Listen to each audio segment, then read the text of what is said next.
আসেন আজ আপনাদের সাথে একটা গোপন কথা শেয়ার করি। সম্ভবত গত ডিসেম্বর মাসের দিকে আমরা একটা রিসোর্টে যাই, আমাদের এলাকার কাছাকাছি একটা রিসোর্ট। তো গ্যালারিতে দেখলাম যে সেখানকার কিছু ভিডিও আমার আছে। তো ভিডিওগুলো দেখে আমার সবচেয়ে ইন্টারেস্টিং একটা জিনিস শেয়ার করতে ইচ্ছা হলো যে ওই সময় কিন্তু আমের সিজন ছিল না, 12 মাসে আম গাছে ধরেছিল।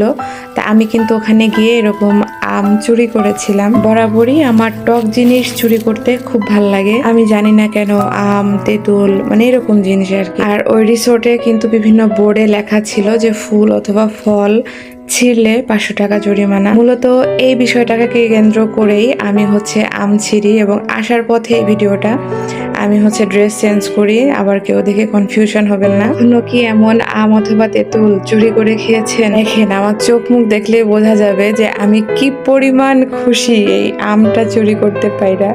মানে কি বলবো, আমরা সারাটা দিন অনেক বেশি এনজয় করি, জায়গাটা অনেক সুন্দর ছিল। আর হ্যাঁ, এই চুরি করাকে কেন্দ্র করে কেউ প্লিজ বকা দিবেন না। জাস্ট একটু মজা করে আমগুলো গাছ থেকে পারি এবং ভিডিও করি। সবাই ভালো থাকবেন, সুস্থ থাকবেন, আমার জন্য দোয়া রাখবেন। সবার জন্য ভালোবাসা।